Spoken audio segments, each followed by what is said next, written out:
Remember, this organization running these covert programs is the world's most dangerous and largest criminal enterprise. Admiral 𝗩𝗕𝗦𝗧𝗘 stated that the secrecy around UFOs is a threat to the national security, not the UFOs, the secrecy around it. They said, look at your phone. And on his phone, they had put horrible things on it and said to him, you either keep your mouth shut or you're going to go to prison and never see your children again.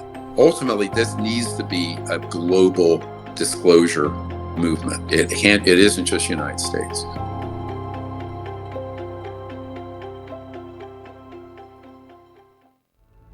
You say it's a dangerous job. Look at what just happened to our former president, what they're doing in regards to what's going on in the world.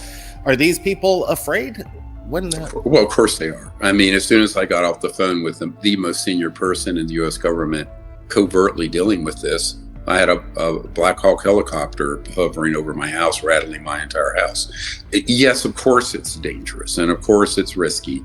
But, you know, I tell these guys remember, these folks are not politicians. These senior intelligence and military investigators who are assigned to the government now as civilians, they're not, even though they may have been JSOC and special forces and this and that, these are not people who are light in the loafer, political, you know, no offense to lawyers and, you know, bankers and businessmen. These are people who are hardened on the battlefield and hardened in terms of special operations. And so they understand this, but they have never seen something like this. I mean, one of the very senior folks that I'm dealing with called the group that they've encountered. And by the way, when you mischaracterize this process, when they were investigating this issue, even when they went to the Lockheed Skunk Works, they were basically shown, quote, a bunch of antique aircraft with jets. They weren't given any of the information of what's actually been worked on out there in the desert. So I think that because that happened, they knew they were being gaslit and deceived. And because of that, they reached out to us. After that, we gave them enough actionable intelligence. And let me explain what that means. Here is the deep underground base where this operation is located. Here's the gate. Here's what's in that facility. And here's all the details that we have from our hundreds of sources. That's all been given to them. Based on that, they didn't knock on the door and get it anywhere. They kicked the doors in. So this has been going on now for 14 months. And so they have actually gotten an enormous amount of information, but they've encountered a kind of thuggery that you would think is in a bad conspiracy movie. But it happens to be true because remember, this organization running these covert programs is the world's most dangerous and largest criminal enterprise. Full stop in the discussion. So forget the mafia, forget the worst terrorist cells you've ever heard of, forget all of that. This organization is way worse and more lethal and vicious. So unfortunately, they have hit that buzzsaw, but they have persisted, and there's a certain amount of cover that we've extended. The organization that's been watching what we're doing, who's supportive, remember, there are factions of this covert group. And there's a substantial faction that thinks it's ridiculous this issue is still secret. I met with a man years ago who worked this matter for a private corporation, Northrop Grumman, and he was astonished that it wasn't out by the late 1960s. I mean, we're talking, 50 some years ago. So I think this is, there are people who are extremely committed to the truth coming out and to the fact that the covert group currently running these projects is an existential threat to national security and to world peace and future security of the planet. And I always point out, don't take my word for that statement. Look at the very first, or second, but technically really the first CI director, Admiral Roscoe Hillenkoetter. And he stated in a letter to the New York Times after Dwight Eisenhower gave his famous Beware the Military Industrial Complex speech. And Admiral Hillenkoetter stated that the secrecy around UFOs is a threat to the national security, not the UFOs, the secrecy around it. So now that was 62 years ago. Now imagine the kind of threat matrix that's presented after, beyond what he knew in the early 1960s. What has evolved since then, technologically, operationally, et cetera, and so on. So it is a very delicate issue. And this is one of the reasons why I think the next phase and level of laws passed by the Congress needs to be an amnesty period for a lot of the more senior people in that organization to come forward. Because what you don't want to get into is into a open conflict. Violent conflict. Because as Admiral Wilson, who I briefed back in the 90s, said, once he had it confirmed to him that what the best aircraft and weapon he knew we had were what everyone knows about in the B-2 stealth bomber, et cetera, and that this secret organization had things that could, quote, as he said to me, do circles around my B-2 stealth. So, and now this is the head of the intelligence for the Joint Chiefs of Staff, an admiral, sitting in his office. And I looked at him and I said, yes, that is the case. But the problem is we have the rule of law and the truth. And if we can disclose this properly, the public on our side. And they have their covert group and a lot of money, but they do have very powerful technologies. And I think this is why it has to be done wisely. I found in my archive a few weeks ago, my original set of recommendations to Bill Clinton to create an amnesty period for senior people in this organization to come forward so that this issue could get resolved without, as one guy recently asked me, a bloodbath. And I think that's really what we're trying to move towards, is a peaceful resolution to the subject where we don't go trying to get a pound of flesh from people. The other problem is restitution of funds. There's a senior executive with a major contractor for the U.S. government who's now early 80s, who wants to come forward. He has several $100 million that he got by working with that corporation. And he's afraid that it could be seized under the RICO, Racketeering Influence Corrupt Organization laws of the U.S. government. And he doesn't want his heirs, his children and grandchildren, to be left penniless. So there are a lot of complex issues here, and people go, gee, so these are the kind of conversations I'm having with the one side, people who want to be cooperating witnesses, and then you have this other end of it, where the United States government is just now getting up to speed on this at all, and therefore don't have a mechanism and the laws in place to make this transition to disclosure, complete disclosure, an official disclosure, happen peacefully. So that is another thing we're working on. You're also working with Michael Schratt, military aerospace historian. He's been collecting the files, and both of you will be presenting over there at the National Press Club on June 12th over there in DC. Massive amounts of information. Again, working with Michael Schratt, he's been doing this for decades. You've teamed up with Michael to present some evidence over there in DC at the National Press Club, something historic, which was one of the biggest internet phenomenons when he did it in the early 2000s. And hundreds of millions of people saw this. What are we going to expect to see in DC when you're presenting this evidence? You got terabytes of information. What's the end game here? Well, obviously, when you have 2 hours and you have, if it was continuously presented, the information we have, the testimony we have, the documents we have would last probably 3 to 4 years. I'm not exaggerating. So the big challenge we're having is what is the very tip of the iceberg that we need to present to give a sense of the scope of the evidence and for example, out of the 800 or so top secret military witnesses and folks that we've identified, and many of whom I've interviewed, some of them have already been recorded. Some are just now, this month, being brought to DC to give their information through this classified process. how do you present that in 2 hours? You know, what do you present? You have to understand you're not talking to, the mashed potato UFO circuit where people are, conference people who go to UFO things day in and day out, year in and year out, and know the subject. You're talking to the general public. You're talking to the people in the U.S. government, 99.9% of whom have no information on this. So you have to build your case from zero and then take them all the way through to the conclusions, but also, and the assessment, the intelligence assessment, but then the recommendations. What do we do now? So all of that has to be presented and done concisely in less than 2 hours. So that's why the conference beforehand is open to the public until it's sold out.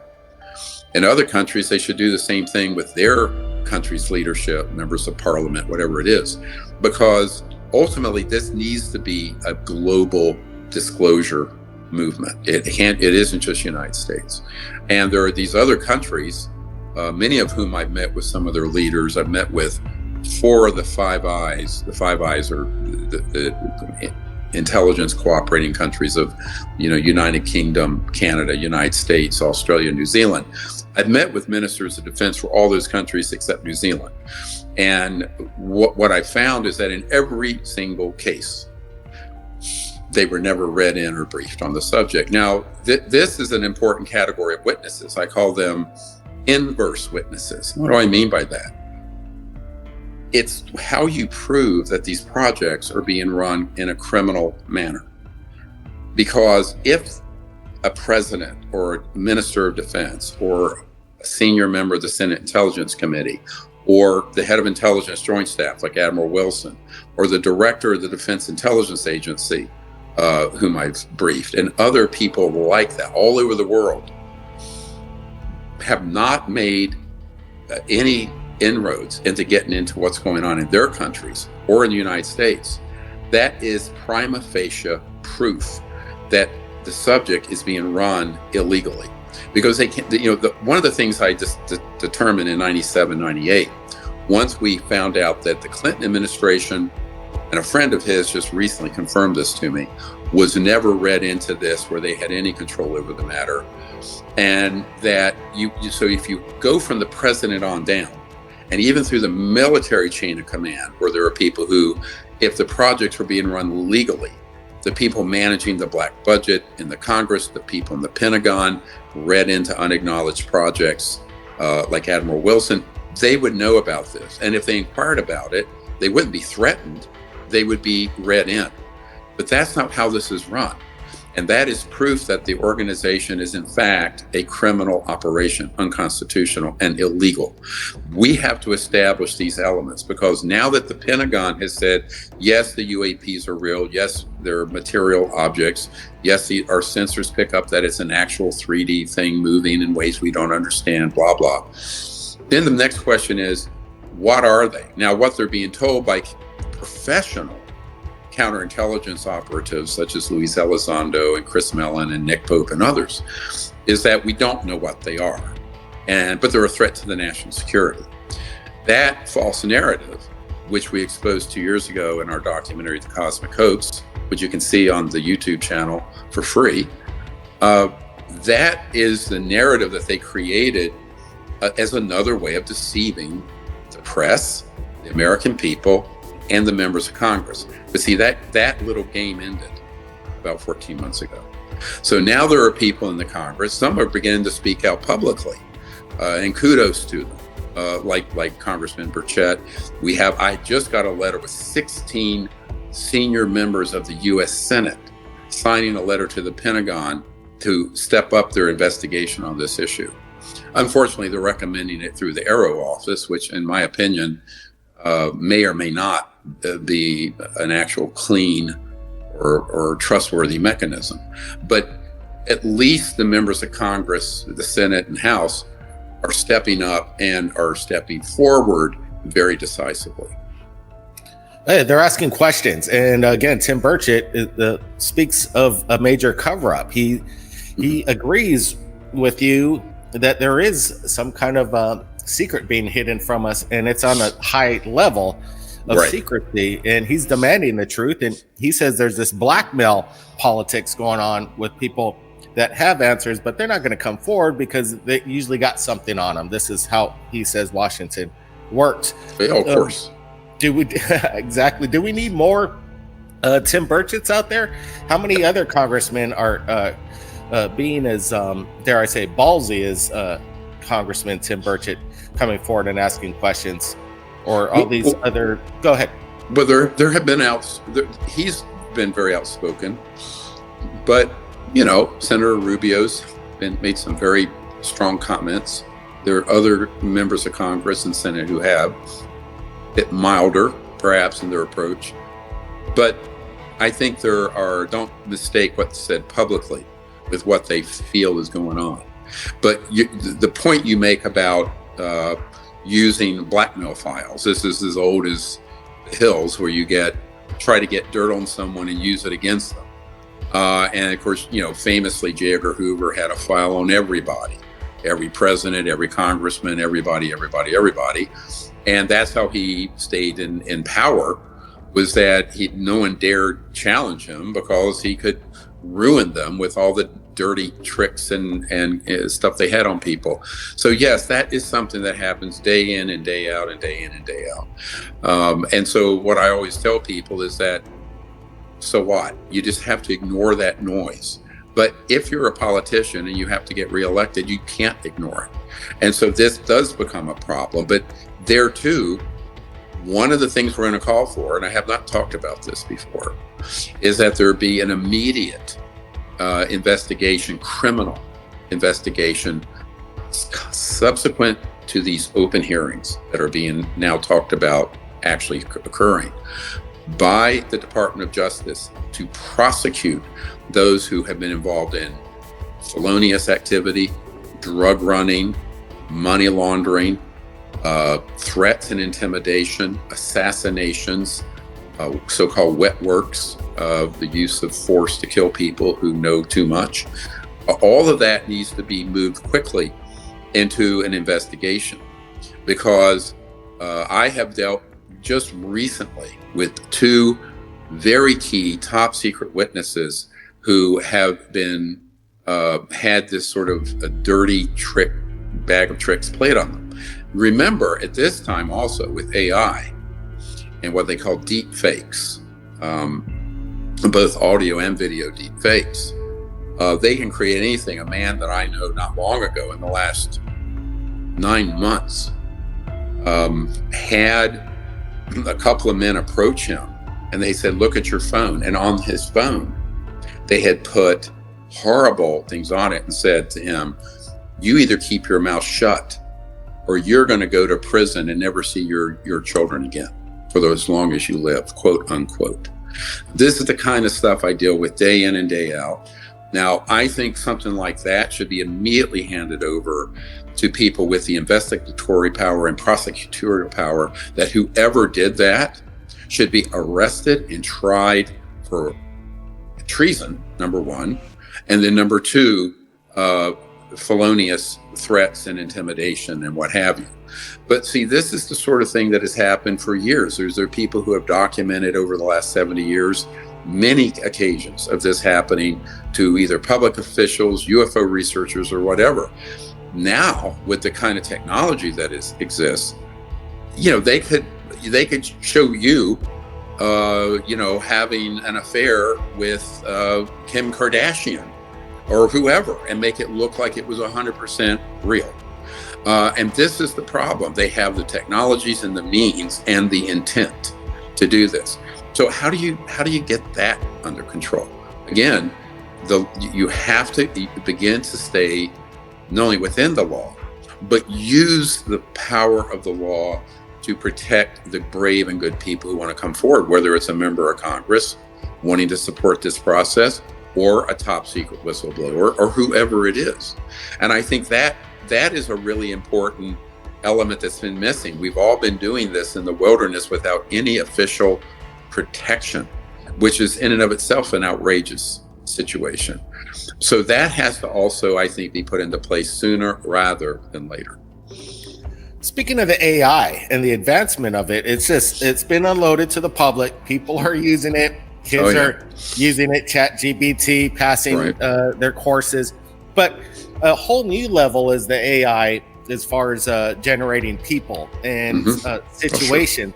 How far advanced is this going to get? Is this going to be a tool for the false flag alien invasion when they set this AI in motion with these graphics that seem photorealistic, that we won't be able to tell whether it's real or not? This is getting to a stage. No, it already is. It already is. But see, here's your question. And forget one key point. Whatever you know about through a Google search, or that's on CNN or in The Economist or some magazine, is at least 5 to 20 generations behind what these covert programs have. So if you think the state of the art of this capability is what you're hearing and reading about, you need to take a wake-up pill, because that is not how technology happens. These classified projects have technologies way in advance of anything that is known and discussed in the tech sector or in the public media. And this is a dangerous situation. This is why the man who in 1997, and we're trying to track him down again, who was sequestered out of the briefings we were doing for members of Congress at that time in Washington, he had been on an interagency committee in 1974 where they could hit a button and simulate an alien invasion on the planet seamlessly. And he said everyone from the president on down would be deceived by it. So that system has been fully operational. He said it was fully operational well before his tenure there. Now, I have heard this from enough people to know that capability that card, the sort of the fake alien invasion card, can be played at any time. Now, what most people don't understand is that card began to be played in 1953 and 1954. What do I mean? Once we mastered gravity control in 1954, and they knew they were about there in 53, we have a document from the CIA director talking about the psychological warfare value of the UFO subject. The same language was used in the document that Jacques Vallée has but won't release. That is a CIA document from 1985 that explicitly talks about the CIA committing atrocities in Latin America, and Brazil, and Argentina, staging alien abductions for their, quote, psychological warfare value, et cetera, and so on. Now, we have multiple data points on this. Now, one of the things the public has to understand is that everyone's belief about this issue, aliens, UFOs, the whole zeitgeist, it's 90% staged deception. Now, are there actually extraterrestrial civilizations? Yes. Have they been engaging in those sort of activities? No. We know for a fact these abductions and mutilations are done by this clandestine organization. And there's growing body of evidence for that. But the problem is that when people talk about when will this false flag happen, I said, look in your rearview mirror 70 years. That's when it started. It started 70 years ago. Now we're living in, that's all the psychological preparatory phase. The question is, will they play that final card? And if they do, what are our defenses?